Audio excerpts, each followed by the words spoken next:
Hello everybody and welcome back to another entry of iKenSleep. We've now gotten through our first full week of April. I hope it has gone well for all of you. And as usual, I hope you all are taking good care of yourselves, as you should, always. And just as a reminder, if you guys are enjoying these readings and would like for me to continue doing these readings, you can show your support by leaving me some likes, comments, sharing my stuff, and even following me on my platforms, like Spotify at iKenSleep, my YouTube at iKenWin, TikTok at iKenWin, and Instagram at officially.iKenWin. Now let's ascend back into Heaven Official's blessings. Chapter 10, Windmaster in White, Bellowing sandstorms from nowhere. Shilian unconsciously stepped forward to stand in front of Sunlun. I know better than anyone where my place is, Shilian replied. Then how dare you still stand next to him? Fu Yao shouted. Because if I stand next to him, the snakes won't come, Shilian answered earnestly. Hearing the response, Sunlun and laughed out loud. Fu Yao grew grimmer. You! Grimmer and grimmer, his face suddenly turned completely black. It wasn't just his face, but Shilian's entire view that dimmed into darkness. The screen of flames and the ring of fire created by Fu Yao were suddenly completely extinguished. Within the darkness, Shilian heard Sunlun snicker and say, Useless trash. Then he felt Sunlun grip his shoulders to pull him close. Soon after, Shilian heard a sudden downpour of endless battering above them, like a thunderstorm hitting an umbrella. Needless to say, now that the defense barrier was gone, the snake deluge came pouring down like mad. The open umbrella was blocking the downpour, and Shilian could smell the thick, foul stench of blood. He was about to fight, but Sunlun stopped him. Don't move. No lowlifes will dare approach. His tone was confident. The first sentence was soft and gentle, the second, arrogant. Shilian wasn't worried, but hearing Fu Yao's angry roars across the pit, sounding like he was getting bombarded by snakes, he called out, Sunlun! No, Sunlun instantly replied. Shilian didn't know whether to laugh or cry. How did you know what I was gonna say? Don't worry so much. He can't die, Sunlun said. Just then, another roar came from ahead of them in the pit. Banyue, if you want me to die, have them bite and kill me in one go. What the hell is this? It's not me, Banyue cried. It seemed that Kimo had awoken after the punch, discovered himself submerged in countless snakes, and believed it to be Banyue's doing. Fu Yao, can you light another fire? Do it again, Shilian shouted. Fu Yao gritted his teeth. That cat next to you is restricting my powers. I can't light anything. Shilian felt dread, and Sunlun said, It's not me. I know it's not you, Shilian said. But that's precisely what's wrong. Both Banyue and Kimo are bound by the immortal binding rope, so they can't use their powers. My powers are depleted, and you're not restricting anyone. Meaning, there's a sixth person in this pit. Have you lost your mind? Fu Yao demanded. What sixth person? No one else came down. Who's there? Banyue suddenly said. Banyue, what's happening? Is someone over there? Shilian asked. Someone... Banyue's voice cut off. Whether her mouth was sealed shut or she lost consciousness, they didn't know. Shilian called out again. Banyue! Fu Yao was still fighting snakes, and brief flashes of white light blasted in waves in the darkness. Be careful! She might be tricking you! Not necessarily, Shilian shouted. I'm going to save her first. Shilian was about to run into the snake deluge when he heard Sunlun's voice next to his ear. Alright. Shilian felt the hand gripping his shoulders tighten, and in a flash, they were dashing forward. Shilian realized in awe that the youth was advancing and attacking at the same time. but with an umbrella in one hand and him in the other. In the darkness, silver shimmers flashed about once more, clanking and clinking, when suddenly, the sharp sound of two swords clashing rang in everyone's ear. "Oh?" Sanlang said. "There really is a sixth person. Interesting."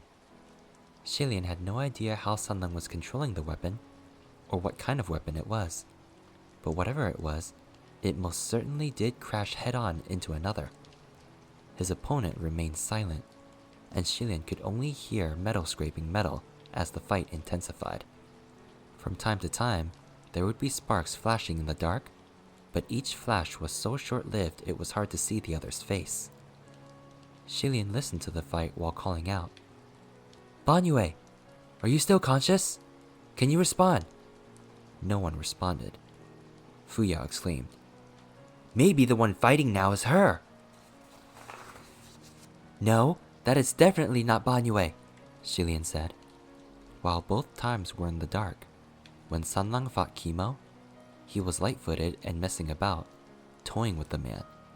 This fight, however, Shilian could tell Sanlang was taking more seriously.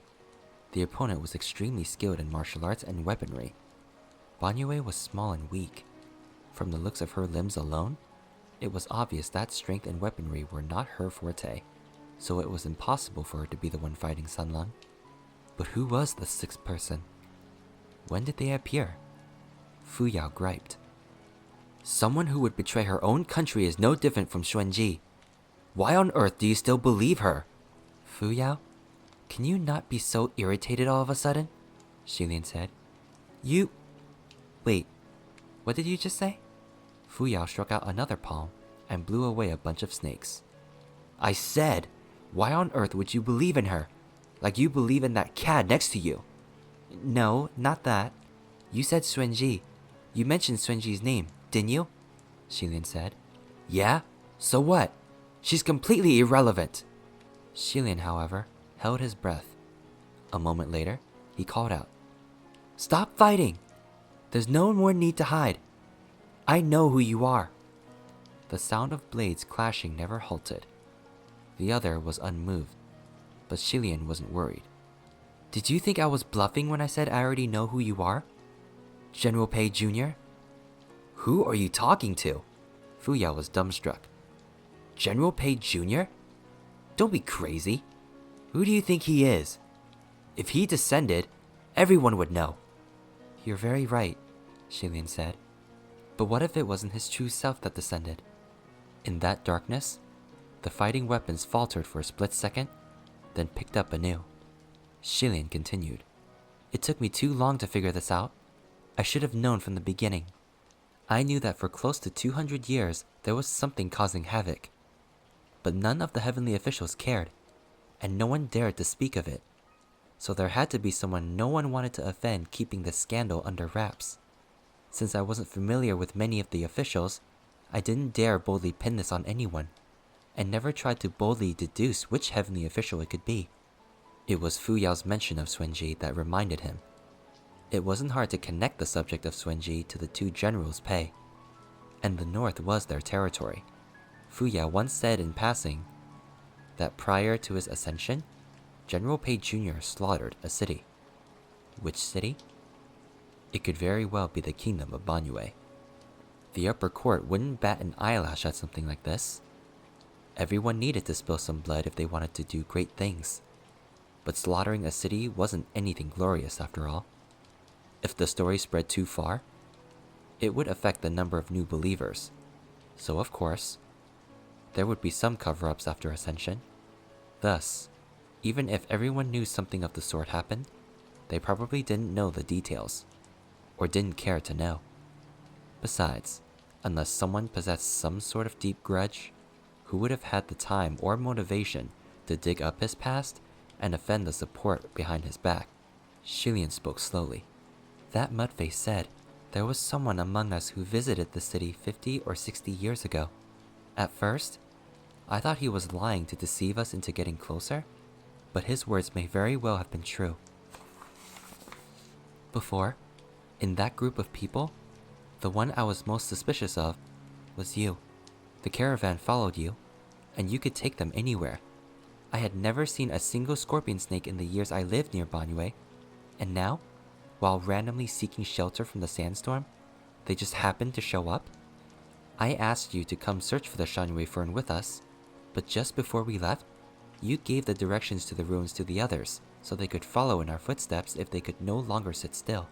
Earlier, on top of the walls, I already said that if anything were to happen, I would go forward first. You, who was always calm, suddenly jumped and died a meaningless death. Shilian continued after a pause. Your actions were strange and illogical at every turn. That took me until now to realize who you are really is too late. Isn't that right, General Pei Jr.? Or should I use your current name? A Zhao. Abruptly, everything became still. It was a moment before a frigid voice spoke. Did you not suspect that the mudface might have been talking about the red-clothed boy next to you? Just as he spoke, a stream of flame suddenly lit up across the sinner's pit. Under the light, two bloody silhouettes were revealed. One was Sunlang, dressed in red, standing properly and with his weapon already tucked away. The other was a plainly clothed young man with a sword tightly in hand, still brandished at the ready. The plain-clothed young man was covered in blood, looking like he was also dressed in red. His expression was cold and reserved, and he was carrying someone over his shoulders.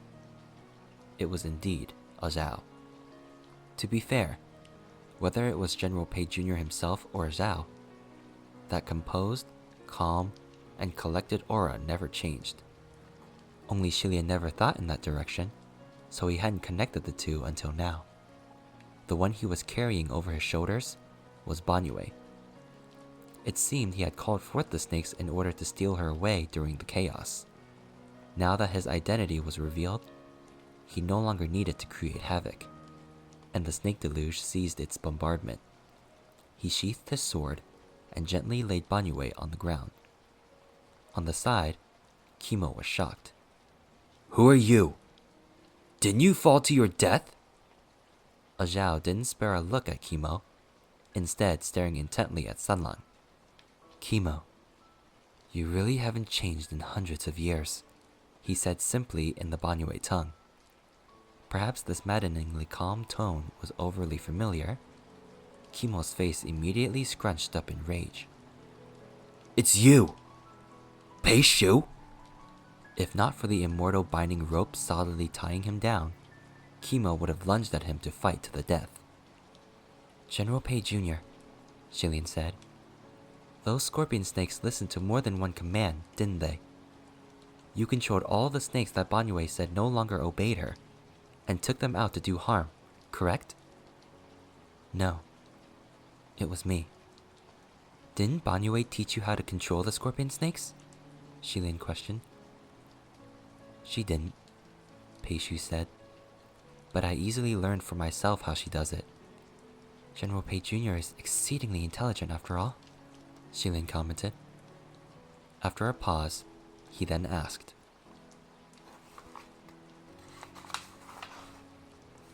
when did you two meet? How did you two meet? Pei Shu, however, gave him a look. General Hua. Shilian was puzzled. Why are you calling me by that title too? Pei Shu asked quietly. Do you not recognize me, General Hua? Now Shilian did. The beginning was kind of blurry. Banyue was bullied and ignored by other Banyue children when she was younger, and only a young boy from Yang'an would sometimes pay attention to her. Like Banyue, that boy didn't talk very much. Quite a number of children living on the border were from military families, and many also enlisted in the army when they grew older. Could it be? It's you? Shilian was surprised. I can't believe it took me this long to realize it was you. Pei Shu nodded. It's me. I've only just recognized the general too. No wonder. So it turned out Banyue and the enemy general had already known each other since childhood. Did Banyue really heed your order to open the city gates? Shilian asked. On the other side, Kimo spat and yelled, "Despicable Pei Shu! Untie these ropes! Let me fight him to the death!" Pei Shu said coolly, "First of all, we already had a battle to the death 200 years ago, and you lost. Second of all, how am I despicable?" Kimo exclaimed, "How could we have lost if you two hadn't colluded?" "Kimo, don't deny it," Pei Shu said. "Even though I only had a troop of 2,000, for me, breaking through the city gates was only a matter of time." Shilian couldn't help but interrupt. "Wait a sec, you only had 2,000 under you, and you were sent to invade a country? Why was that? Isn't that no different from sending you to your death? Were you, perhaps, even more elbowed out in the army than I was?" Pei Shu stopped talking. It seemed Shilian had hit it on the head. Shilian then said, "If you knew it was a sure win, why did you have Banyue open the city gates?" "Because I needed to slaughter the city," Pei Shu replied. "What do you mean?" Shilian asked. "Since you were already going to win, why did you have to slaughter the city?" "It couldn't be his hobby. It was precisely because victory was at hand that we had to wipe out the city," Pei Shu said. "And it had to be as soon as possible. Immediately. Leaving none behind." That, leaving none behind, sounded ghastly. Shilian pushed. "And the reason was?" Pei Shu answered. "On the night before the invasion, many of the leaders of Banyue's major clans gathered for a meeting and decided on a secret plot." "What plot?" "The people of Banyue were fierce in nature and hated Yong'an to the core," Pei Shu said. "Even knowing they were about to be defeated, they wouldn't submit. So the entire population of the city, the young and the old, the women and the men, all banded together to assemble something." "What was that something?" Shilian could guess, but he wasn't sure. The word that came out of Pei Shu's mouth confirmed his suspicions. "Explosives." Pei Shu slowly enunciated each word.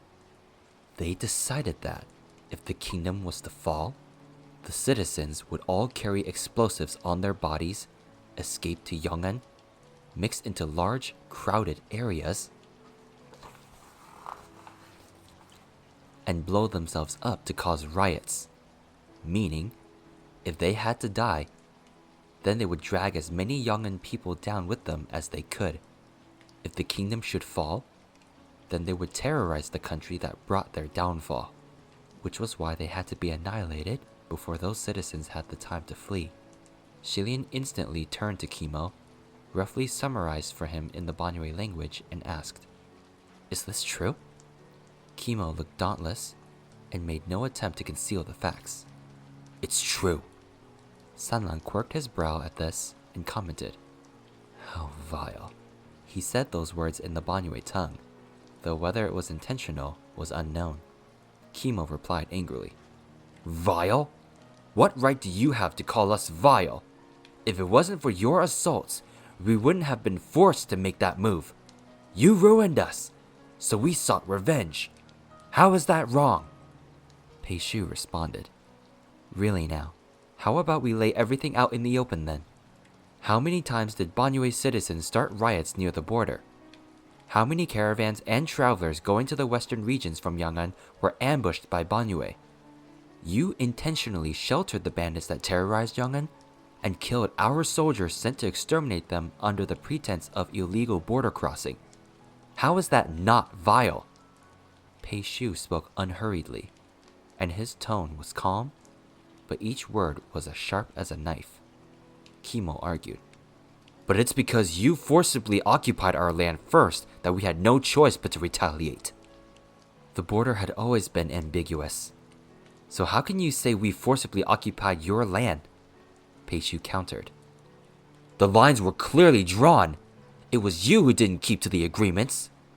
"The lines were drawn by Banyue, and Yong'an never agreed to them. Your so-called drawn border was nothing but pushing us into the desert and keeping the oasis all for yourselves. How ridiculous." Kimo countered furiously. The oasis was always ours. Our forefathers, generation after generation, the Banyue had always lived in the oasis. Both sides had their stories. Just listening to them argue befuddled Xilian. This hostility was making him remember how badly he got beaten up, stuck in between both sides, and he could feel the pain on his face resurface. Pei Shu seemed to have had enough of quarreling with Kimo, and he turned to Xilian. So you see, there are many things in the world that simply cannot be clearly defined or resolved. You can only fight. Xilian sighed. I'll agree to the first part. Sanlang, on the other hand, said, I'll agree with the second part. Kimo's anger was somewhat curbed, and he suddenly said, The majority of Yong'an people were shameless, but you were the most shameless I'd ever met. Pei Shu, you're a cold-hearted man. You didn't kill us for your country, and it wasn't to save your people. Pei Shu fell silent at this. Kimo continued. You were the son of an exiled man, looked down on by all. You only wanted to secure your footing in the Yong'an army and keep climbing up. So you had to win that battle. So sad that Banyue still thought you were good and let you use her, and betrayed us for the likes of you. But isn't General Pei Jr. a descendant of General Pei? Xilian wondered. To have such a renowned ancestor watching over him, how could he have fallen so astray? He's not a direct descendant of General Pei, Sanlang said. He's from however many branches out. So that was it. That meant that, had he not ascended, he probably wouldn't have had any chance of being blessed by the old ancestors.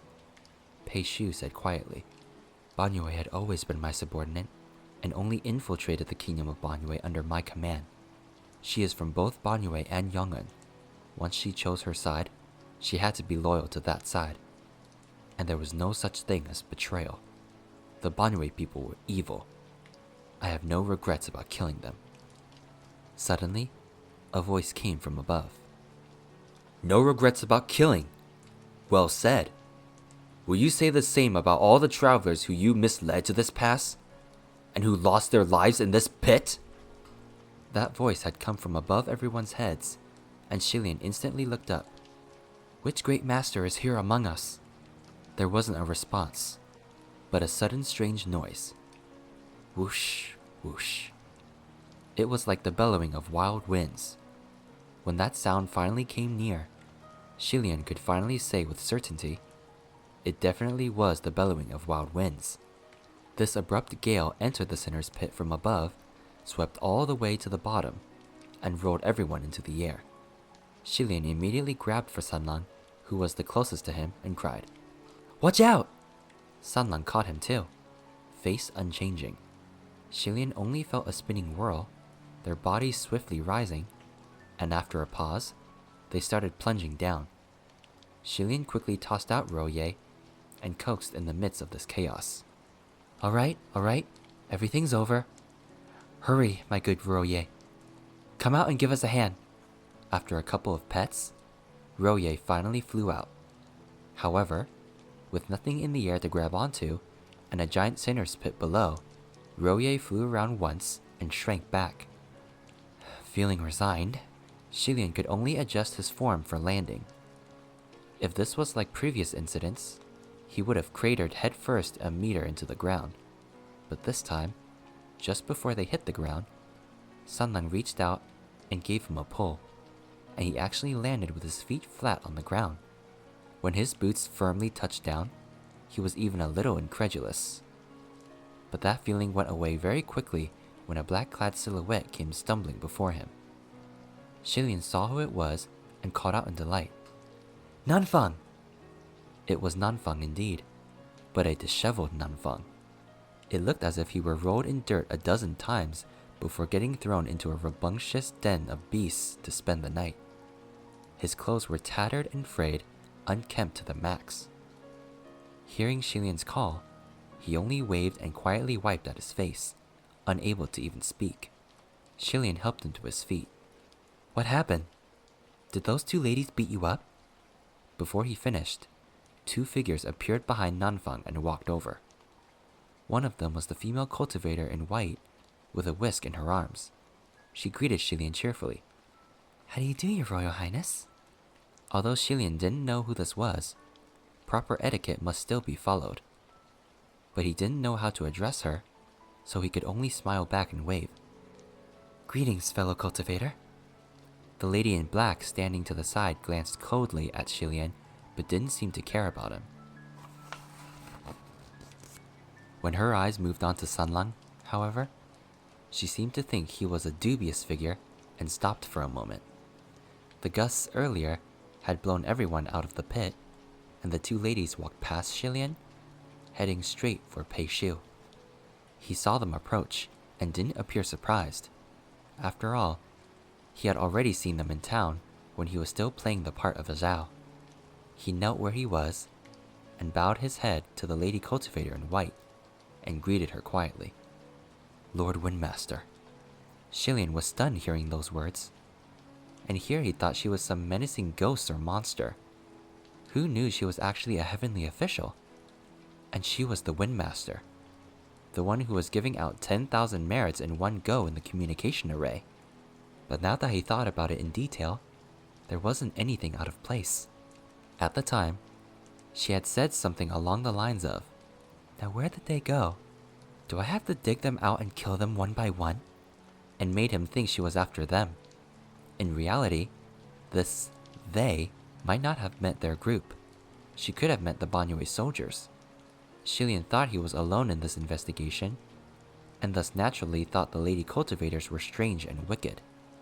Shilian couldn't help but feel a nameless reverence toward a heavenly official who could easily hand out 10,000 merits. He turned to Nanfang. "Why didn't you tell me this was the Windmaster sooner? And here I thought she might be some sort of snake or scorpion spirit. Such impropriety." Nanfang's expression darkened. "I didn't know it was the Windmaster. I've never seen the Windmaster like this before. The Windmaster had always been... Never mind." Shilian understood. This was probably a fake appearance the Lord Windmaster donned, so he didn't dig into it. He asked, "Why did the Windmaster come to the Banyue Pass?" "To help out," Nanfang said. "When we saw them strolling in the streets earlier, they were actually looking for those Banyue soldiers." Shilian recalled now the first time he asked about the Banyue Pass in the communication array. In the midst of that silent awkwardness, it was the Windmaster's sudden release of 10,000 merits that distracted everyone. The Windmaster had probably taken notice of his query then. As Shilian mused, the Windmaster crouched down in front of Pei Shu. "Little Pei, I've heard everything, you know." Pei Shu hung his head.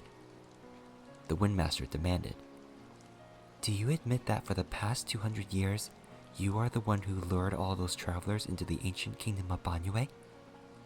Since he was already caught, Pei Shu didn't argue and only replied solemnly, "It was me." "Why?" the Windmaster demanded. After a pause, Pei Shu asked, "Lord Windmaster has long been suspicious. Can you not guess why? Is it only because these souls of the dead are iron proof of the blood on your hands while you were human and would become obstacles to your climbing higher in the future?" the Windmaster asked. Pei Shu neither agreed nor disagreed. Shilian, who was listening from the side, couldn't help but ask, "If anything, why didn't you just kill them directly? Why instead was your method feeding them the living to appease their resentment? How is that different from quenching the thirst of one by using another's flesh and blood?" Sanlang replied, "He couldn't." That was true too.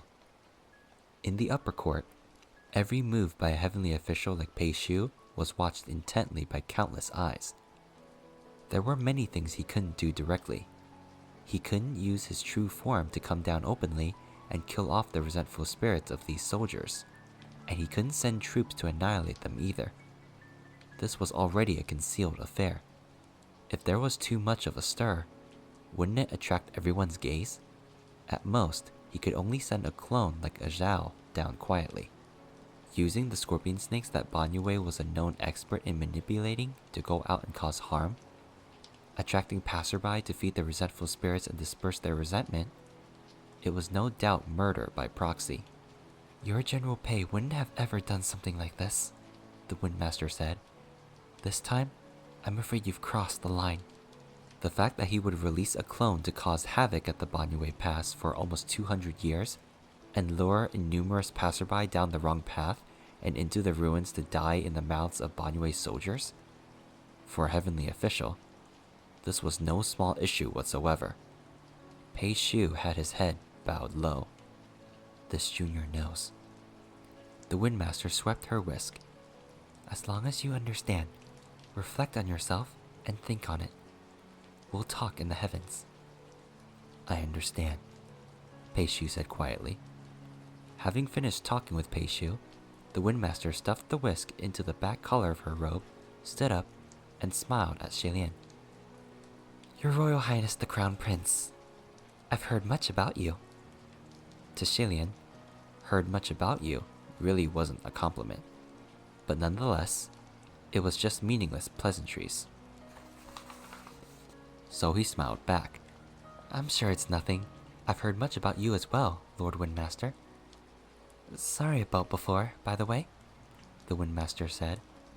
Shilian paused. Before? What happened before?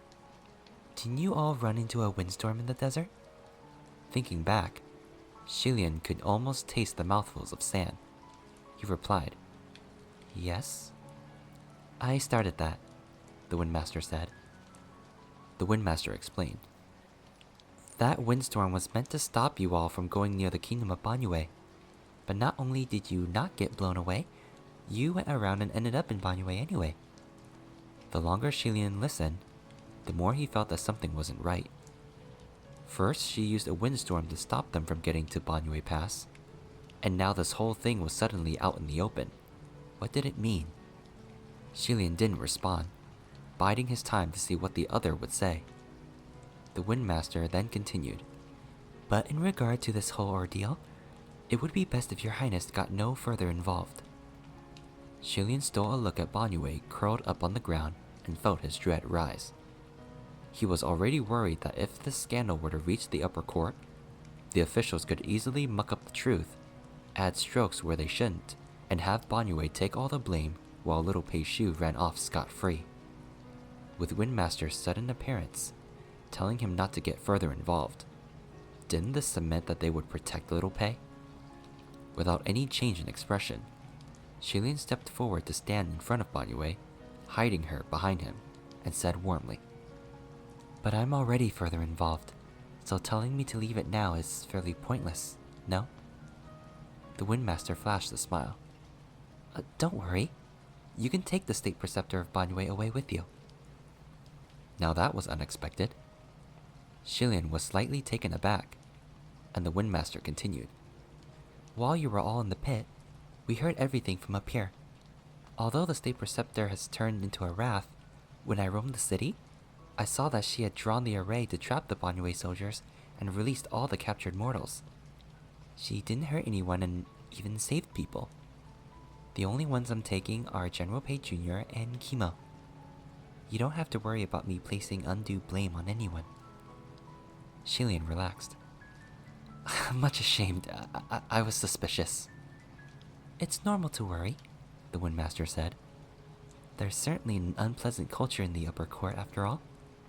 The lady in black looked as if she couldn't stay for a moment longer and spoke up. Are you done? If you're done, let's go. The Windmaster rebutted. What's the rush? The more you rush, the more I want to talk. Still, she turned her head and smiled, taking out a folding fan from her waist. Your Royal Highness, if there's nothing else, we'll see you in the upper court?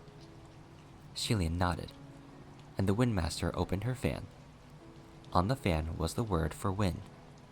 Fang, on a slant, and 3 inclined lines like wind on the back. That had to be the Windmaster's spiritual device. She fanned forward 3 times, and backward 3 times. Suddenly, a gust of wind blew from out of nowhere. The wind drew dust and sand, and Shilian raised his sleeve to block the debris. When the wind died down, the two ladies, Pei Shu and Kimo, had all disappeared, leaving behind only Shilian, Sanlang, Nanfang, and the curled up Banyue on the ground. Shilian dropped his sleeve, still a little dazed. What just happened? Sanlang casually strolled over. A pretty good thing. Shilian looked at him. Is it? Yeah. The Windmaster was trying to help you by telling you not to get involved. Nanfang walked over too. That's right. You've dug too deep into this business already. The only thing left to do is to file a complaint to the Heavenly Emperor. Don't get yourself any more involved. Shilian got it. Is it because of General Pei? Correct, Nanfang said. This time you have thoroughly offended him. Shilian laughed. I knew I was going to offend someone one of these days. I guess it doesn't matter who. Nanfang furrowed his brows. Don't think I'm joking. After the Palace of Divine Might, the next most powerful martial palace is Mingwang. General Pei thinks very highly of Little Pei, and has long been trying to oust Quan Yishen. He's going to come knocking, looking for trouble. Quan Yishen is the martial god that rules the West, right? Shilian asked. That's the one, Nanfang replied. Quan Yishen is also a new official. He ascended around the same time as Pei Shu. He's young, and a little... but very powerful. General Pei intended for Pei Shu to take over all the devotees of the West, and he's done well for himself, especially these past few years. Now with you dragging this scandal out into the open, it's not looking good for Pei Shu. Maybe he'll even be banished.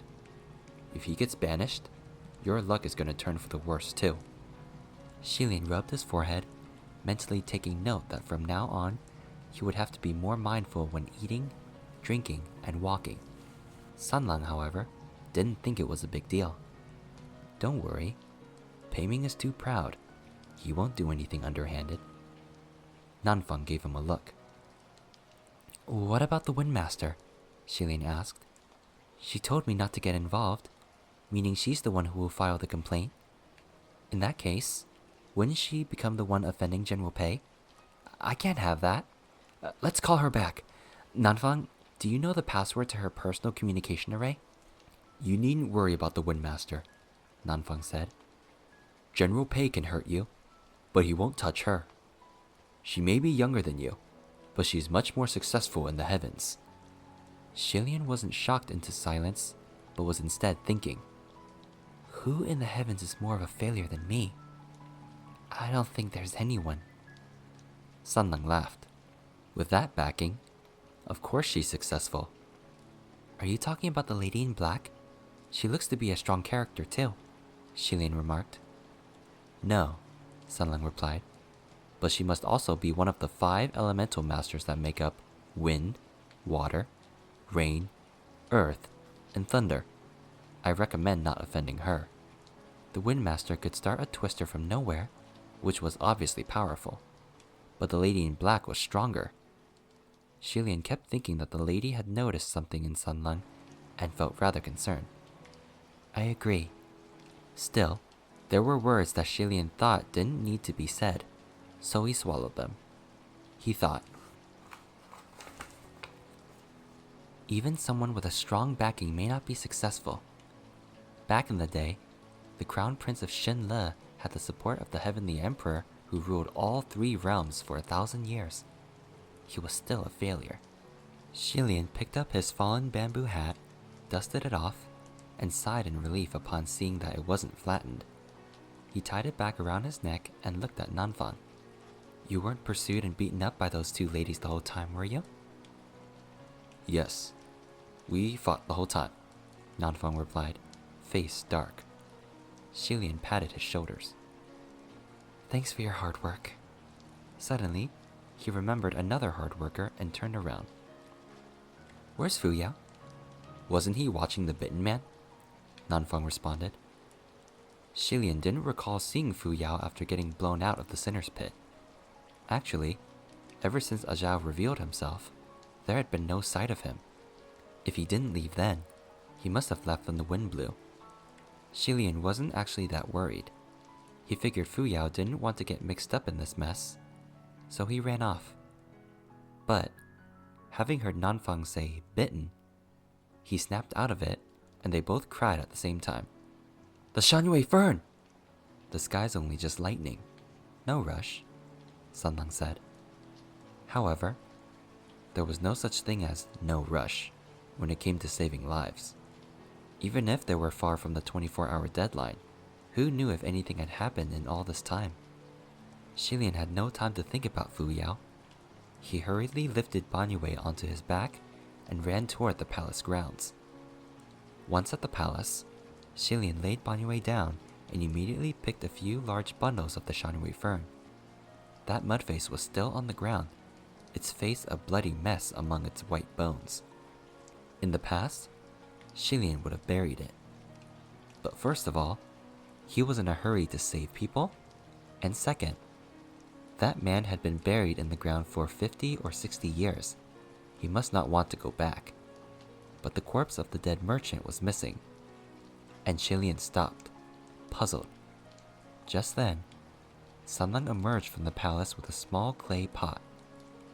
When Xilian saw, he immediately called out, "Good, Sanlang, thank you." Banyue was weak and they couldn't rouse her, so Xilian shrank her and tucked her into the pot. With the ferns collected, the group rushed back. It had been about 8 hours since they left. Returning to where Fu Yao had drawn the circle, Xilian saw that many were still sitting properly within it, too scared to venture out. The old man who had taken Nanfang's pill was doing all right, and after applying the herb to his wound and having him eat the plant, he was able to stand and walk after resting for a while. Xilian didn't think there was any need to tell them what the herb used to grow on.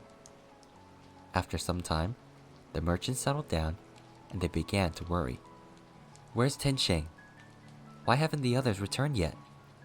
Xilian had been too busy picking herbs to find him earlier. Plus, there was not a single Banyue soldier left in the ruins, so he hadn't bothered with Tinsheng and the others. He was just thinking about going back to search for them when he heard the voice of a boy yelling as he ran closer and closer. Xilian turned his head, and sure enough, it was Tinsheng. The boy had a large bundle of the Shanwei Fern in his arms, and behind him were 2 other merchants, all huffing and puffing. Xilian asked them what had happened, and learned that while on top of the walls of the sinner's pit, Banyue swept the soldiers down and captured Tinsheng and the merchants. They were terrified, but Banyue only led them down from the pit and directed them where to go before sending them on their way. They escaped, picked the ferns, buried the dead merchant's body, and rushed back as fast as they could, yet they were still slower than Xilian. In any case, Xilian escorted the caravan out of the Gobi Desert and ended this journey at last. Before they bid farewell, Tinsheng snuck out to find him and whispered mysteriously, "Guga, I have a question for you." "Ask away," Xilian said. "You're actually a god, aren't you?"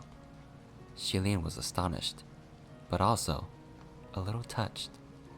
In the past, there was a time when he'd holler and announce to the world, "I'm a god! I am the Crown Prince, His Royal Highness!" And no one would believe him. This time, he hadn't even said anything, and the other party asked if he was a god. It made him both astonished and moved. Tinsheng added immediately, "I saw you use spells. Don't worry, I won't tell." How would you even tell? No one would believe you, Xilian thought. Tinsheng continued, "If not for you, I would have gotten thrown into that pit by that bunch of ugly ghost soldiers. When I get home, I'll build you a temple and worship you." Xilian watched him pat his chest and make very big hand gestures, and couldn't help but let out a laugh. He smiled. "Then, thank you." Sanlang was standing to the side, and he chuckled lightly for some unknown reason. Xilian didn't think it was because he thought a child's naive words were ridiculous. Although children had no idea just how much work went into constructing a temple, receiving such a promise, whether it would be fulfilled or not, was nevertheless a happy occasion. After much hassling, he made up a random title, the Scrap Immortal, to leave behind. Then he waved and walked off in the opposite direction. Nanfang drew another teleportation array and sent them all back to Puchi's shrine. Opening the door, Xilian took the straw mat out, laid it open on the ground, and collapsed on it like a dead body. This was done all in one breath. Sanlang sat down next to him and watched him, a hand propping up his chin. Xilian sighed. How long were we gone? About 3-4 days, Sanlang replied. Xilian sighed again. Only 3-4 days. Why am I so tired? Ever since he ascended, he was worked to the bone like a dog. No lie. After he was done sighing, Xilian looked up. Nanfang? Why haven't you gone to report back yet? Report back where? Nanfang asked. Aren't you an official of Nanyang Palace? Won't your general miss you after 3-4 days? My general isn't in the palace right now, so he won't miss me, Nanfang replied.